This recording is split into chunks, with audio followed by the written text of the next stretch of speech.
Good afternoon, everyone. I thank you for the attendance at the Senate Task Force on Liquefied Natural Gas. This has, as many of you know, been a series of hearings conducted by the Senate on the issue of whether or not a liquefied natural gas terminal should be established through the Narragansett Bay. Today's meeting is especially designed to take public comment, particularly from some groups that are familiar to most of us in the state government and the local communities who are involved in issues concerning the Bay in particular. I want to welcome to the dais today Senate President Teresa Piva-Weed, who in fact was the originator of the Senate Task Force. It was her concept to have us proceed. And to my immediate left, Senator Bates, who represents the communities of Barrington and Bristol. I am Senator Charles Levesque, and I represent the communities of Bristol and Portsmouth. I am going to acknowledge some elected folks who are in the audience. If I miss anyone, I apologize, but I do like to acknowledge my colleagues in government who are here. Some of them have been involved in this issue much longer than I, and so I certainly want to acknowledge them and show some respect. I see Representative Deborah Giro from the community of Jamestown and Middletown, my buddy Representative Peter Martin from the great city of Newport. I neglected actually to mention that the Senate President is from the districts including Newport and Jamestown. I also saw Councilwoman Ellen Windsor. Okay, it's good to see you, ma'am. And I believe I have touched upon everyone. Again, my apologies if I missed anyone. I would like to also acknowledge, as I have historically, we did set these up very quickly. Our purpose was to try and get the information in as rapidly as possible, preparatory to having some participation with FERC and the EIN process and perhaps legislation for this term. In doing so, I had to make these hearings at particular times that weren't always convenient to some of my colleagues. Senator Bates has reminded me, as he sits on Senate Finance, that Senate Finance is meeting even as we are.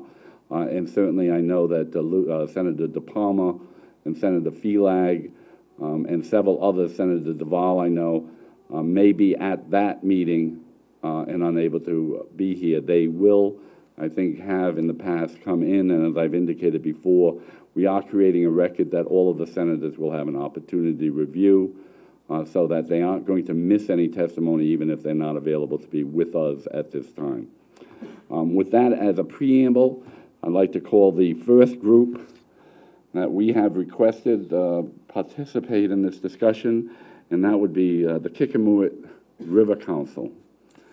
If you would kindly come up. The microphones are somewhat counterintuitive. You have to let the button be up in order to be recorded and get on the TV. I have already messed up a few times with comments that I meant to be just between me and a colleague going out over the air. So the old rule that a microphone is always on so if you would be kind enough to make sure the microphone is on, identify yourself, and then how is this? Can everybody hear me? Is that good? That is good. Okay. Senator Levesque and members of this wonderful task force are very appreciative and respectful of everything that you're bringing to the table for our community, for the state of Rhode Island. I am Linda Brunini Formica, and I am the Special Projects Coordinator and Treasurer of the Kickamuit River Council. I have handed out a little map for you just to look at, and I'll briefly explain that in a moment. I wanted to give you some background just real quickly. The Kickamuit River Council is an all-volunteer Rhode Island 501c3 organization founded in 1973, dedicated to the preservation, protection, and improvement of the Kickamuit River. We're proud members of the Rhode Island Rivers Council, and we are also an intervener in the Weaver's Cove process before FERC.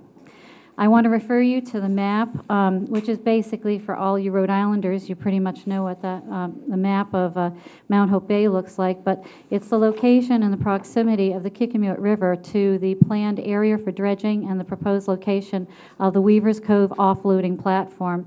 The river, the Kickamuit River at its source is a fresh water river. It is the source of drinking water for the towns of Bristol and Warren. The reservoir is approximately 2.5 miles from the mouth of the Mount Hope Bay. The saltwater portion is classified as Type 2 and Class A. It is, as we understand it, Rhode Island's only river with this wonderful designation. This means it has a high level of water quality, and in simple terms, when the river is not compromised, which is most of the time now, you can eat the shellfish raw. It was not always like this, and the Kickamuit River Council has worked very hard in conjunction with the help from our friends at the Rhode Island DEM and the CRMC to get to the place where the river is right now. It's taken years and years of hard work to get there. The Kickamuit River Council feels strongly that the Weaver's Cove has not adequately addressed the release of toxic materials into the water column that will come from this dredging. Years of chemical waste is buried into the sediment that they plan to dredge. In 1989, the Rhode Island DEM performed testing that ended in hydrographic mapping, which identify the natural flow of the currents in the Mount Hope Bay. These studies give some indication as to where we can expect anything in the water column to go to.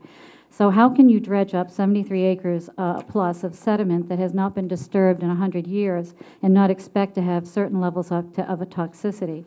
We know that the mills that worked along the river used chemicals such as chromium, arsenic, and lead in their processes. These have been asleep at the water's bottom and need to stay there.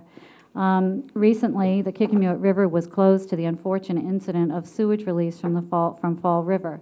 As small as this was reported to be, with testing by the Rhode Island DEM, the Kickamuit River was closed to shellfishing during a dry time when it would not normally be. The flow of materials in the water column flow into our river. You cannot tell us that this river and the Mount Hope Bay will not be shut down to shellfishing once the dredging begins. We know better. 3 years of dredging if they are on schedule. We also know it takes another 3 years beyond that before an area once permanently closed can be reopened. That's 6 years lost if we're lucky. The Kickamuit River Council asked for these studies, the studies that were done by Weaver's Cove, to be released to us. We started this process over a year ago. Notably in the current EIS, which has gone back to FERC for additional commenting, there really is no content. That information has not been released. We understand that recently some of that information has been released, and we hope to get our hands on it. And I understand, Senator Levesque, that you did ask Weaver's Cove to provide some of that information and some of that data to you. I hope that it might be possible, the Kickamuit River Council, to attain that same data that you may have. To go forward, there's also ambient water tests that were done, which shows that Mount Hope Bay and the Kickamuit River have so much to lose if the dredging is allowed. And the KRC receives this data regularly to ascertain if there are any problems that we need to work on. So we're very aware of our ecosystem, our environment. We are not only concerned with the dredging and the flow of anything in the water, we're concerned about things that we have done, such as the fish ladder that which we worked with NOAA and the Rhode Island DEM to put in to our Kickamuit River at the freshwater area. This allows for the anadromous fish to come back and go to a spawning area. Anadromous fish require a sense of smell in order to find their way home for spawning. This is critical. It's an ecosystem that's fragile and delicate. We didn't have this before, and we want to maintain that and all the effort that went into it. The anadromous fish actually go out to the open sea, come back in, and then go up to the river, spawn, and once again the life cycle goes. With all that dredging, it's not only the winter flounder that we'll lose, we will also lose the anadromous fish. So currently, the Kickamuit River has been involved with helping to grow oysters. We have such a clean river.